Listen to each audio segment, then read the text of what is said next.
আসিফ মাহমুদের একটি বক্তব্য উল্লেখ করতে চাই। তিনি যে কথাটি বলেছেন, নির্বাচন কমিশন অনেক বিতর্কিত প্রার্থীকে সংবিধান, আরপিও এবং প্রচলিত আরও কয়েকটি আইন লঙ্ঘন করে বৈধতা দিয়েছে। তিনি বলেছেন, যদি এরকমভাবে নির্বাচনের কার্যক্রম সামনের দিকে যেতে থাকে তাহলে আমরা শঙ্কা প্রকাশ করছি যে এই নির্বাচন কমিশন সুষ্ঠু নির্বাচন বাস্তবায়ন করতে পারবে না। তিনি আরও বলেছেন, আজকে স্পষ্টভাবে বলছি, সুষ্ঠু নির্বাচন, নিরপেক্ষ নির্বাচন আয়োজনের ক্ষেত্রে এই নির্বাচন কমিশনের উপর দল হিসেবে আমরা কোনো ধরনের কনফিডেন্স আজকের পরে আর পাচ্ছি না। এই পরিস্থিতিতে এসে আমরা এই জাতীয় সংসদ নির্বাচনে অংশগ্রহণ করব কিনা এটাও পুনর্বিবেচনা করার সময় এসেছে বলে মনে করছে। জামায়াত নেতা আব্দুল্লাহ আবু তাহেরেরও বক্তব্য আছে এই বিষয়ে, আমি সেটিও একটু উল্লেখ করতে চাই। আলোচনা যাবার আগে, মাঠ পর্যায়ে কোনো এসপিডিসির আচরণে পক্ষপাত দুষ্ট ভূমিকা লক্ষ্য করা যাচ্ছে। জামায়াত তাদের তালিকা করেছে, তাদের কার্যক্রম পর্যবেক্ষণ করছে। ধন্যবাদ আপনাকে, ধন্যবাদ সাথের আলোচককে, দর্শক শ্রোতাদেরকেও। আমাদের মতো তৃতীয় বিশ্বের যে সমস্ত দেশগুলোতে গণতন্ত্র এখনও প্রাতিষ্ঠানিক রূপ পায়নি এবং প্রতিষ্ঠান গড়ে ওঠেনি, সেই জায়গাগুলোতে নির্বাচনকে ঘিরে তর্ক বিতর্ক এগুলো অপ্রত্যাশিত না, কখনো কম হয় কখনো বেশি হয়।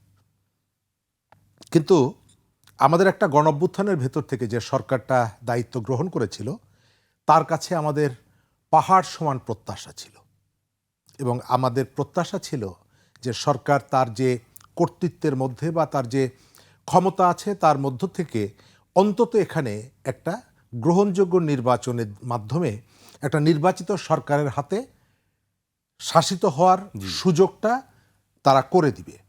এবং আমরা আশাবাদীও হয়েছিলাম যখন একজন নোবেল লরিয়েট সরকারের প্রধান তিনি বললেন যে পৃথিবীর সেরা নির্বাচন আমরা করব। আমরা আশায় বুক বেঁধেছিলাম। কিন্তু এখন যেটা দেখতে পাচ্ছি যে নির্বাচনটা আসলে কিভাবে হবে, এটিকে অতীতের যতগুলো কলঙ্কিত নির্বাচন, রক্তাক্ত নির্বাচন, তার ধারাবাহিকতা এবং সেই রেকর্ড ভঙ্গ করবে কিনা সেই সংশয় আমার মধ্যে। আপনি এটিকে বলছেন কেন? বলা হচ্ছে যে এটি ইতিহাসের সবচেয়ে সেরা নির্বাচন হবে, যেটি মানুষ সবসময় বলবে যে এরকম নির্বাচন কখনো হয়নি। রাইট।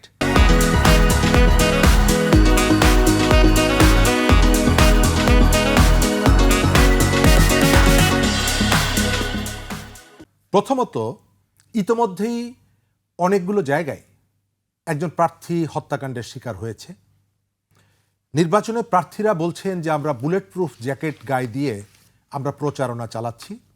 বাংলাদেশে আমরা আমাদের বড় হওয়ার পরে আমরা দেখিনি যে বুলেট প্রুফ জ্যাকেট পরে প্রার্থীদেরকে প্রচার করতে হয়। আমরা কোথাও শুনিনি, বাংলাদেশের এর আগে কোনো মন্ত্রী বা উপদেষ্টা বলেনি যে লুণ্ঠিত অস্ত্র নিয়ে আপনারা চিন্তা করবেন না, এটা অবৈধ কাজে ব্যবহার হবে না। আমার কাছে, আমি জানি, আপনাদেরকে নিশ্চয়তা দিচ্ছি।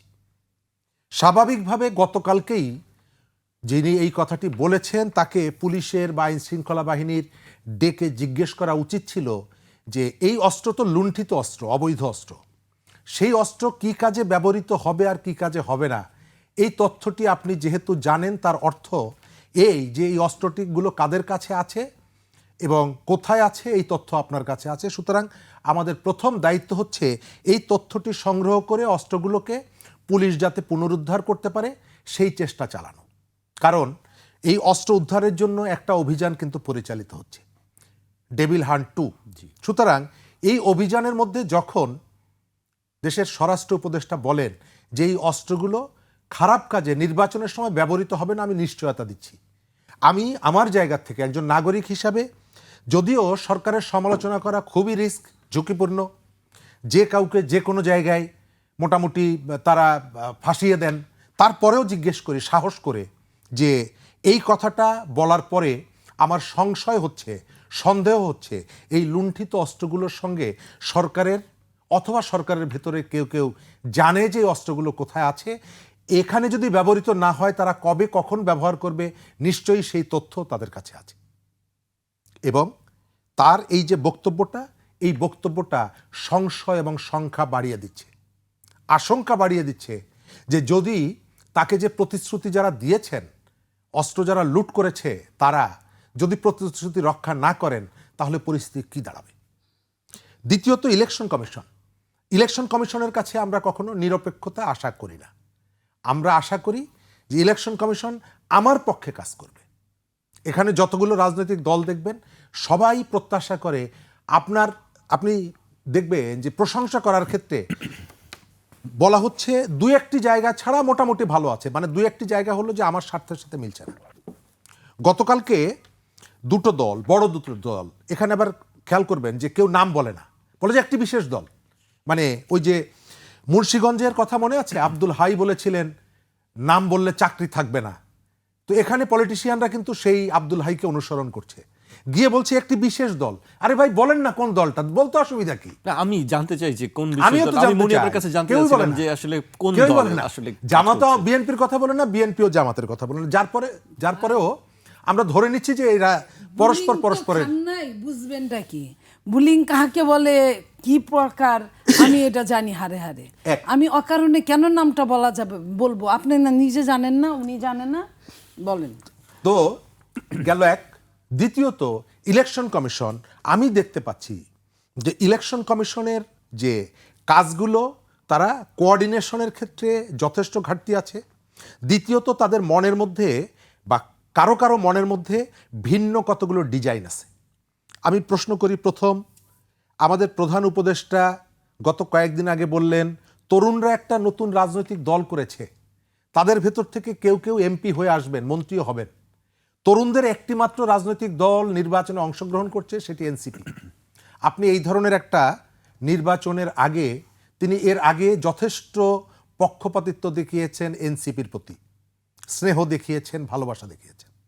আজকে তিনি নির্বাচনের আগে এই যে উক্তিটি করলেন, এই যে তথ্যটি দিলেন, নৈতিকতার জায়গা বলেন, নিরপেক্ষতার জায়গা বলেন, কোনো জায়গা থেকে কি এই কথাটি তিনি বলতে পারেন? তিনি যদি বলতেন যে তরুণরা নির্বাচনে অংশগ্রহণ করছে আমার কোনো আপত্তি থাকতো না।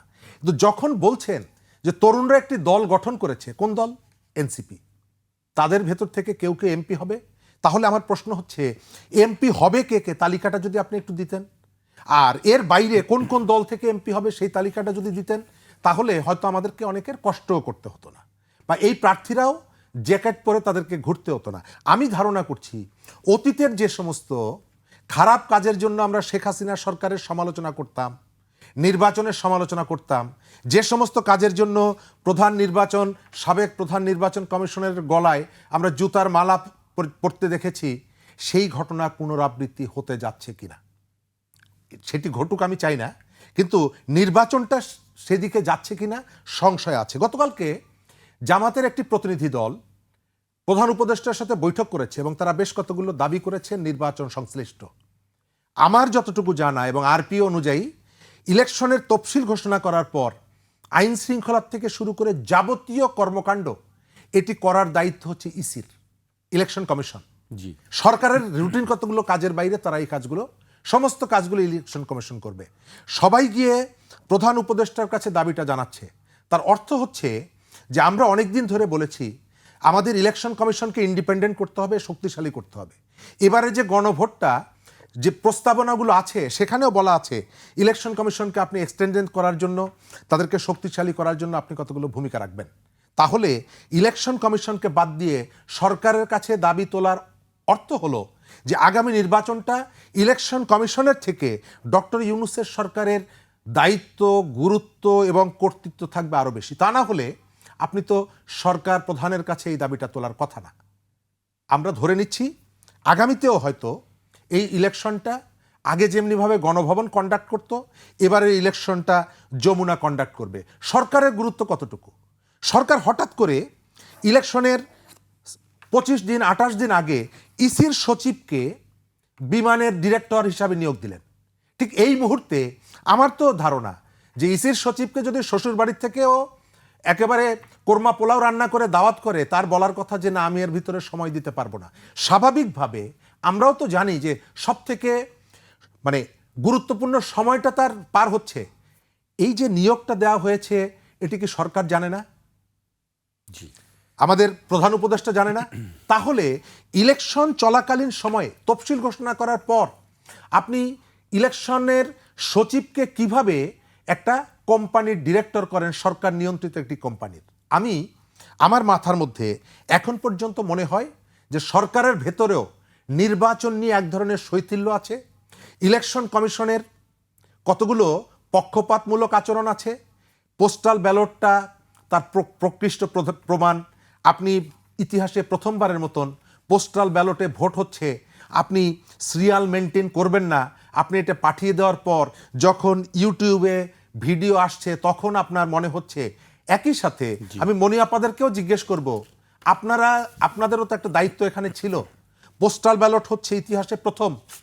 আপনাদের কাছে তো আমরা এই প্রত্যাশাটা করি যে আপনাদের নির্বাচনী কার্যক্রমটাও তুলনামূলকভাবে অন্য সময়ের তুলনায় গুছিয়ে আপনারা কাজটা করবেন। আপনারা এটি খেয়াল কেন করলেন না?